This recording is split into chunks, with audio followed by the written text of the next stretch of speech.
क्यों मार रहा है मुझे? सनातन धर्म की जय हो, सनातन धर्म की जय हो। जिन अम्बेडकरवादी लोगों ने उन पर चप्पल जूता बजाने का काम किया कि तुमने हमारे सीजीआई पे, भाई जब जाति व्यवस्था इतनी फैली हुई है देश के अंदर, सब जाति जाति की बात कर रहा है, सनातनी की बात करता है, कोई किसी की बात करता है, तो भाई अम्बेडकरवादी भी लोग भी बहुत हैं। करकरडुमा कोर्ट में अम्बेडकरवादी 2000 एडवोकेट हैं जो यहाँ काम कर रहे हैं। तो भाई अब आ गया होगा किसी वकील साहब को गुस्सा, तो उन्होंने उनकी चांद पर जूता जो बजाया है आज खूब दबा के बजाया। तो अब क्या कह सकते हैं, अब टिट फॉर टैट तो ये बीज बोंगे तो भाई कुछ ना कुछ तो निकलेगा ही निकलेगा। तो क्या बदला लिया गया है सीजीआई साहब का आज? अब बिल्कुल लिया गया है आज बदला, उन्होंने बदला ही लिया होगा। उनके दिमाग में क्या है कि भाई जैसे वो कह रहे थे कि मेरे तो सर पे जो मतलब भगवान आए थे सपने में उन्होंने बताया था कि जूता फेंक, तो ऐसे ही भैया किसी अम्बेडकरवादी के दिमाग में भी कोई रात सपने में बाबा साहब आ गए होंगे, तो उन्होंने जूता फेंकने का काम, जूता बजाने का काम किया उन पर। तो देश में भाई जब चल रहा तो कहीं भी कुछ भी हो सकता है साथियों। धर्म की आड़ में, भगवानों की आड़ में, रामायण की आड़ में, गीता की आड़ में, ठीक है ना, या सनातन की आड़ में आप अपनी गलती को छुपा नहीं सकते। कोई व्यक्ति ये सनातनी करके या हिंदू करके गलत करेगा, लेकिन कानून और भारतीय संविधान और आईपीसी सीआरपीसी एविडेंस जो भारत के अंदर विधियां हैं, उनके अंदर तो आपको पनिशमेंट मिलेगा ही मिलेगा। आप ये बच नहीं सकते कि आप हिंदू हो तो बच जाओगे, नहीं। आप यदि हिंदू हो और गलत काम कर रहे हो, सनातनी हो गलत काम कर रहे हो, मुस्लिम हो गलत काम कर रहे हो, कोई भी जाति का, कोई भी धर्म का कोई भी व्यक्ति है, यदि कानून के खिलाफ और संविधान के खिलाफ काम कर रहा है तो उन्हें पनिशमेंट मिलना चाहिए साथियों। जिन्होंने सीजीआई पे जूता फेंका वो वकील साहब आज करकरडुमा कोर्ट में आए हुए थे, कोर्ट नंबर 16 में, आइटम नंबर 26 में किसी केस में पेश हो रहे थे, जबकि उनका लाइसेंस सस्पेंड हो गया है, तो उन्हें पेश नहीं होना चाहिए था काला कोट पहनकर। पहली बात तो ये है। और दूसरी बात, मैं वैसे ये कहूँगा कि ये जो भी हुआ तो अब कर्मों का फल तो हर इंसान को मिलता है। देखो साथियों, टिट फॉर टैट। तो जब आप एक भारतीय जो न्यायालय, हमारा सर्वोच्च न्यायालय, हमारे न्याय है, जहाँ न्याय मिलता है लोगों को, आप उसकी इज्जत नहीं कर रहे, उनकी भावनाओं से खेल रहे हैं, सीजीआई पे जूता उठा रहे हैं, फेंकने की कोशिश की रहे हैं, तो सीजीआई साहब तो माफ़ कर सकते हैं, लेकिन और भी तो बहुत लोग रहते हैं यहाँ पे, उनको अच्छे ना लगा। तो आज करकरडुमा कोर्ट में कुछ लोगों ने उनकी पिटाई कर दी है, और पिटाई भी खूब अच्छे ढंग से उन पर जूते टाँट पर बजाए हैं, चप्पलें बजाई हैं खूब दबा के, जितने बजाए जाने चाहिए थे। लेकिन हम थे नहीं वहाँ पे, और हमने वीडियो देखी तो बड़ा अफसोस हुआ देख के। मैंने कहा यार, इतने बड़े लॉयर हैं यहाँ, डिस्ट्रिक्ट कोर्ट में पेश हो रहे हैं, सुप्रीम कोर्ट के लॉयर, और यहाँ कुछ अपने अम्बेडकरवादी लोग थे। तो वैसे मैं इस बात को गलत मानता हूँ, कि ऐसा एक्ट नहीं होना चाहिए, क्योंकि उससे तो फिर बदले की भावना होती है। ये जब सीजीआई ने उन्हें माफ़ कर दिया एक बार, ठीक है, सीजीआई साहब ने माफ़ कर दिया, सुप्रीम कोर्ट ने कोई एक्शन नहीं लिया, तो उसके बाद भी पर एक से एक बड़े व्यक्ति बैठे हुए हैं। बात ही है ना, सभी लोग बैठे हुए हैं, सभी तरह के लोग हैं यहाँ। तो जो भी हुआ है अब उसके हिसाब से तो बढ़िया ही हुआ होगा। हाँ, हमें तो सुना तो भाई बड़ा दुख हुआ इस बात का कि एक वकील भाई पे मतलब बजा रहा है, पर भाई पिछले कर्मों को कैसे ढोगे आप? कुछ ना कुछ तो भाई सभी तरह के लोग हैं यहाँ पे। पर ये हुई है घटना कि उन वकील साहब को यहाँ एक अम्बेडकरवादी वकील ने खूब पीटा है। लेकिन जब इन पे हमला किया जा रहा था, वो कह रहे थे सनातन जिंदाबाद, सनातन जिंदाबाद। ये सनातन का जो है अब नारा लगा रहे थे आज भी। हाँ, तो बिल्कुल लगा रहे होंगे, मैंने तो वो वीडियो में देखा, हाँ बोल तो रहे थे कि सनातन जिंदाबाद। फिर और बहुत सारे वकील आ गए हैं वीडियो में, उन्हें बचाने की कोशिश की गई है, और ये तो चलता रहेगा। पर उन्हें आना नहीं चाहिए था ना, जब उनका लाइसेंस कैंसिल कर दिया, काला कोट पहन के, बैंड बांध के आप कोर्ट में पेश हो रहे हो, भाई क्यों हो रहे हो आप? होना नहीं चाहिए। जब आपका सरकार ने लाइसेंस कैंसिल कर रखा, आपने सुप्रीम कोर्ट के चीफ जस्टिस पर जूता फेंक कर आपने जो कृत्य दिखाया, अपनी जो महानता दिखाई आपने, वो गलत थी, है ना? तो उसका तो कहीं ना कहीं भुगतना ही पड़ता है ना इंसान को। तो सीजीआई साहब का जो जूता फेंका गया था उसका बदला ले रहे हैं ये वकील आजकल। बदला तो बिल्कुल है, वो उन्होंने जो मारा होगा कुछ ना कुछ सोच के मारा होगा। मैं इसमें इतना ज़्यादा क्या कह सकता हूँ भाई, कुछ ना कुछ तो सोच के मारा होगा ना उन्हें भी। हाँ। तो ऐसा ही है, बस चलता रहता है। तो कि ये क्या कुछ केस वेस कराएंगे दाखिल ये कहीं? अब ये तो चलता रहेगा, कोर्ट कचहरी में वकीलों की लड़ाई है आपस में।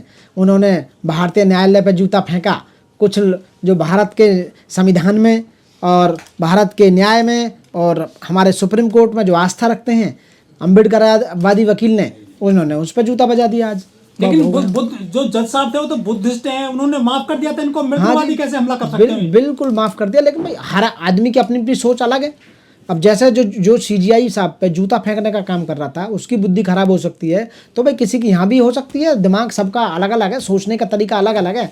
और दुखा दिया और सडन प्रोवोकेशन, यानी कि नहीं संभाल पाए होंगे अपने आप को कि यार इस व्यक्ति ने तो बहुत गलत किया, इसके साथ तो कुछ ना कुछ ऐसा होना चाहिए, तो कर दिया होगा। ऐसा काले कोट वाले भी सुरक्षित नहीं है सर कोर्ट में आजकल। हाँ बिल्कुल, कोई सुरक्षित नहीं है। सुरक्षा के नाम पे तो आप देख रहे हैं देश में क्या हाल हो रहा है, बहुत बुरा हाल हो रहा है साथियों। ये चलता रहेगा, लेकिन फिर हम लौट के आते हैं उसी टॉपिक पर कि ये जो न्याय व्यवस्था है ये सरकार का काम है, इसे संभालना। सरकार पूरी तरह से असफल हो रही है, क्योंकि लोग कोई सुरक्षित नहीं है, कहीं भी कोई व्यक्ति सुरक्षित नहीं है। सीजीआई सुरक्षित नहीं है। जूता फेंकने वाला जब करकटुमा कोर्ट में आया तो वो खुद सुरक्षित नहीं है, ठीक है ना। तो यहाँ की जो पुलिस व्यवस्था है, जो यहाँ की न्याय व्यवस्था है, उस पर जो सरकार का अंकुश खत्म हो चुका है और सरकार का कंट्रोलिंग पावर खत्म हो चुकी है। लेकिन वकील तो पढ़े लिखे होते हैं, तो कलम से अपना हमला करते हैं। ये जूता चल गए यहाँ। हाँ बिल्कुल, अब क्या कह सकते हैं, कुछ नहीं कह सकते। तो बस सडन प्रोवोकेशन है, दिखाई दे के अचानक गुस्सा आ गया होगा किसी को। पर जो हुआ, जो भी हुआ, उसके बारे में कुछ कह नहीं सकते। ये तो भाई अपने अपने कर्मों का फल तो भुगतना ही पड़ेगा साथियों। तो जज से पहले वकील जजमेंट करने लगे हैं आजकल, मारपीट कर देते हैं खुलेआम। वो ये तो ठीक नहीं है, वो गलत है, वो बहुत गलत है। ऐसा नहीं होना चाहिए। हमें अपनी न्याय की जो प्रक्रिया है, या हमारा जो न्याय जो कोर्ट है, जो सुप्रीम है, जुडिशरी सुप्रीम है, हमें सम्मान करना चाहिए। एक वकील को अपनी डिग्निटी में रहना चाहिए, अपनी डिग्निटी मेंटेन करनी चाहिए। उसे देखना चाहिए कि वकील के कौन कौन से कर्तव्य हैं, वकील की कौन कौन सी लाइबिलिटी है, वकील क्या कर सकता है। ये एडवोकेट एक्ट क्लियर करता है कि मिसकंडक्ट नहीं करना चाहिए हमें, ना जज के साथ, ना जुडिशरी के साथ, ना किसी अन्य व्यक्ति, यानी कि सिविलियंस के साथ भी नहीं, किसी व्यक्ति के साथ भी नहीं। हमें मिसकंडक्ट नहीं करना चाहिए। हमें जो कानून जो पढ़ा है हमने, कानून का व्यक्ति भी यदि कानून का पालन नहीं करेगा तो यहाँ तो सब कुछ अन्याय हो जाएगा, फिर तो व्यवस्था खराब हो जाएगी। तो मैं ये कहूँगा, जो भी हुआ वो गलत हुआ, पहले भी गलत हुआ, अभी भी गलत हुआ, वो बात ठीक है। लेकिन फिर भी क्या गलत हुआ, क्या सही हुआ, तुम अपने हाथ में कानून नहीं ले सकते। एक व्यक्ति चीफ जस्टिस ऑफ इंडिया पर जूता नहीं उठा सकता, कोई भी आदमी जज साहब के लिए बुरा नहीं कह सकता, कोई भी आदमी संविधान के लिए गलत नहीं बोल सकता, कोई भी आदमी हमारे जो वर्तमान विधियां हैं उनके लिए गलत नहीं बोल सकता। और एक धर्म का व्यक्ति दूसरे धर्म के खिलाफ कभी भी असमानता, कभी भी बदतमीजी, कभी भी गाली गलौच, ये नहीं। क्योंकि जो धर्म है वो आपस में बैर रखना नहीं सिखाता। जो हिंदुस्तान है उसकी ये खूबी रही है कि यहाँ अनेकता में एकता है। यहाँ विभिन्न धर्मों के लोग, विभिन्न जातियों के लोग रहते हैं, लेकिन फिर भी भाईचारा बनाए रखे हुए हैं, ठीक है ना। लेकिन कुछ लोग अपने आप को सर्वोच्च रखने के लिए, यहाँ बेनिफिट लेने के लिए, यहाँ वोट लेने के लिए, राज कायम करने के लिए, यहाँ मजे लेने के लिए, मलाई मारने के लिए लोगों में डिवाइड एंड डिस्ट्रॉय बांटते हैं और ख़त्म करते हैं। ये नीति अपना रखिए जो सही नहीं है, जो गलत है। इसीलिए हमारा देश आज दूसरे देशों से बहुत पिछड़ चुका है, हर चीज़ में पिछड़ चुका है। ये अमेरिका हमसे बाद में आज़ाद हुआ, वो बहुत आगे पहुंच चुका है। चाइना बहुत बाद में हुआ, वो बहुत आगे पहुंच चुका है। जापान कितनी बार डिस्ट्रॉय होने के बाद आज भी नंबर 1 पे है। तो वहाँ की जो एजुकेशन पॉलिसी है, वहाँ की न्याय जो पॉलिसी है वो बहुत बढ़िया है। इसीलिए हमारे देश का क्रीम जो इंटेलिजेंट बच्चा है, इंटेलिजेंट जैसे डॉक्टर है, इंजीनियर है, प्रोफेसर है, वकील है, साइंटिस्ट हैं, ये भारत में रह नहीं रहे, इसलिए छोड़ के विदेश में जाकर शिफ्ट हो रहे हैं साथियों। जब इन पे हमला किया जा रहा था तो कहते कि मुझे आप क्यों मार रहे हो, क्या वो भूल गई अपने पुराने मामले को ये वकील?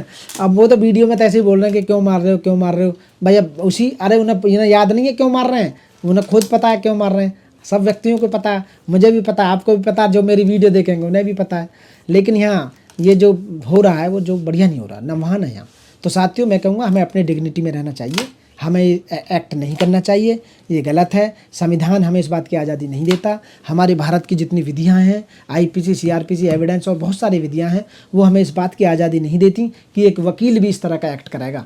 तो इसलिए मैं आप भाइयों से ये आपके चैनल के माध्यम से मैसेज भेजना चाहता हूँ, हमें इस देश से प्यार करना चाहिए, हम अपने देश को आगे बढ़ाना चाहिए साथियों।